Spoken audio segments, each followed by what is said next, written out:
నమస్తే, welcome to whistle. తమిళనాడులో ఎన్నికల ఫలితాల తరువాత ఏర్పడిన రాజకీయ అనిశ్చితి ఇప్పుడు రాజ్యాంగ చర్చలకు దారితీస్తుంది.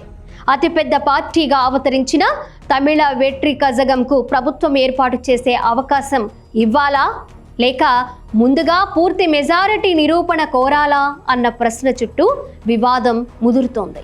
గవర్నర్ రాజేంద్ర విశ్వనాథ్ అర్లేకర్ వైఖరి, కేంద్ర రాజకీయాల ప్రభావం, రాజ్యాంగ సాంప్రదాయాల ప్రాముఖ్యత కలిసి తమిళనాడును ఒక రాజ్యాంగ సంక్షోభం అంచుల వరకు తీసుకెళ్లాయి. గతంలో కేంద్రం రాష్ట్రాల్లో ఏర్పడిన సంకీర్ణ ప్రభుత్వాల అనుభవాలను పరిశీలిస్తే గవర్నర్ వ్యవహార శైలిపై ఇప్పుడు దేశవ్యాప్తంగా చర్చ మొదలైంది. దీనిపై సమగ్ర కథనం సీనియర్ సంపాదకులు ఆర్వి రామారావు ఎడిట్ పేజ్ నుంచి ఈ వీడియో లాగ్.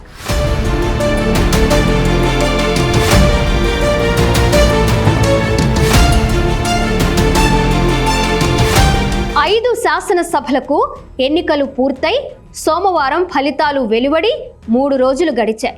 కానీ ఒక్క చోట కూడా ప్రభుత్వం ఏర్పడనే లేదు.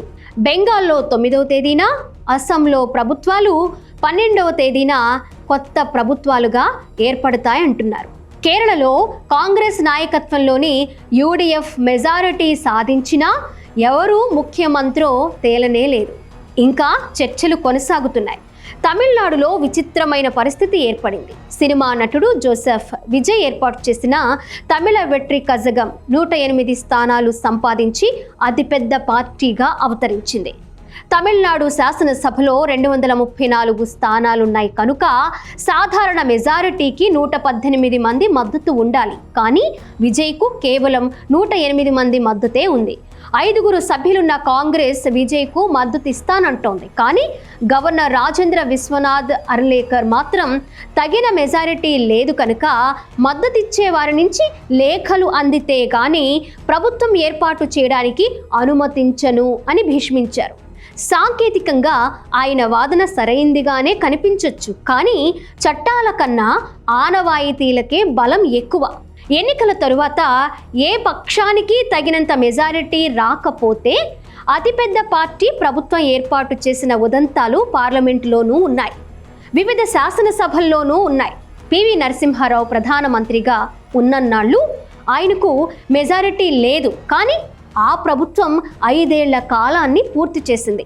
సాంప్రదాయాలు, ఆనవాయితీలను బట్టి చూస్తే తమిళనాడు గవర్నర్ అర్లేకర్ వాదనలో విచక్షణ కనిపించడం లేదు. ఆయన మీద బహుశా కేంద్ర ప్రభుత్వ పెద్దల ఒత్తిడి ఉందేమో. ఏ పార్టీకి మెజారిటీ రానప్పుడు కేంద్రంలో అయితే రాష్ట్రపతి, రాష్ట్రాల్లో అయితే గవర్నర్లు తమ విచక్షణాధికారాలను వినియోగించి ప్రభుత్వాలు ఏర్పడేట్లు చూస్తారు. అందుకే అతిపెద్ద పార్టీ నాయకుడిని ప్రభుత్వం ఏర్పాటు చేయాలని ఆహ్వానిస్తారు. కానీ తమిళ వెట్రి కజగం నాయకుడు బుధవారం, గురువారం గవర్నర్ను కలిసినా అర్లేకర్ నుంచి ఆహ్వానం అందడం లేదు. టీవీకేకు సంపూర్ణమైన మెజారిటీ లేదు. విజయ్ గనుక తనకు మెజారిటీ ఉందని నిరూపించుకోగలిగితే ఆయనకు గవర్నర్ రాజ్యబద్ధంగా ప్రభుత్వం ఏర్పాటు చేయడానికి అవకాశం ఇస్తారు. ఇందులో గందరగోళం ఏమీ లేదు అని తమిళనాడు బీజేపీ విభాగం అధికార ప్రతినిధి నారాయణ్ తిరుపతి అంటున్నారు. అంటే గవర్నర్ తరపున బీజేపీ నాయకులు సమాధానం ఇస్తూ గవర్నర్ను వెనకేసుకొస్తున్నారన్నమాట. విజయ్ పార్టీ తమకు 118 మంది సభ్యుల మద్దతు ఉందని లిఖితపూర్వకంగా నిరూపించగలిగితే గవర్నర్ నుంచి ప్రభుత్వ ఏర్పాటుకు ఆహ్వానం అందొచ్చు. ప్రభుత్వంలో మతతత్వవాదులతో అంటకాగే వారిని చేర్చుకోకపోతే విజయ్కు మద్దతిస్తామని 5 సభ్యులు గల కాంగ్రెస్ బహిరంగంగానే ప్రకటించింది. అయినా మరో 5 సభ్యుల మద్దతు అవసరం.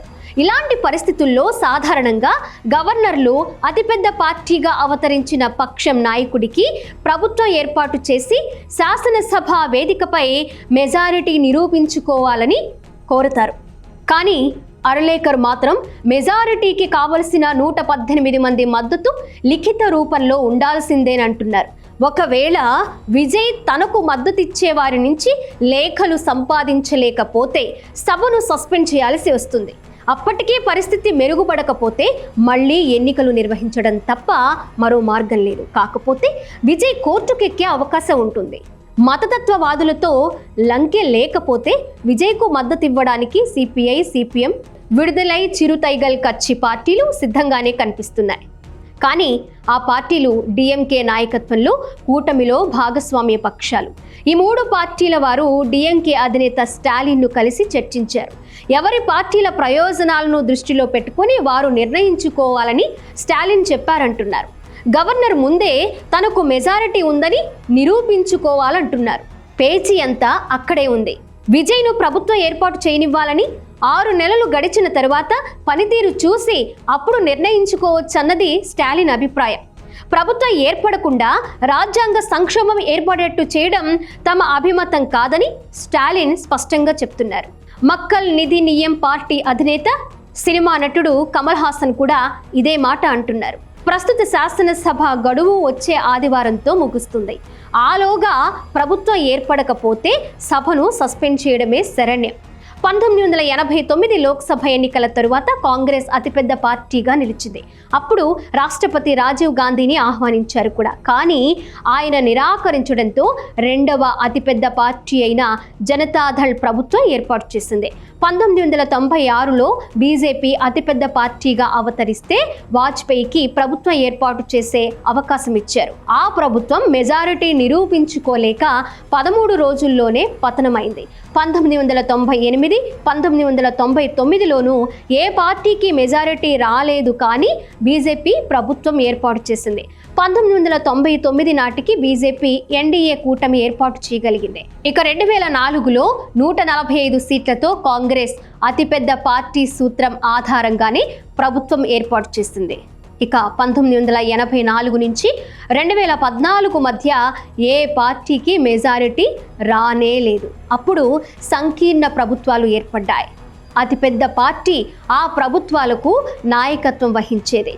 ఇక 2024లో బీజేపీకి లోక్సభలో 240 సీట్లే దక్కినా ఎన్డీఏ ప్రభుత్వానికి నాయకత్వం వహిస్తోంది. రాష్ట్రాలలోనూ ఏ పార్టీకి మెజారిటీ దక్కనప్పుడు గవర్నర్లు అతిపెద్ద పార్టీకి అవకాశం ఇచ్చారు.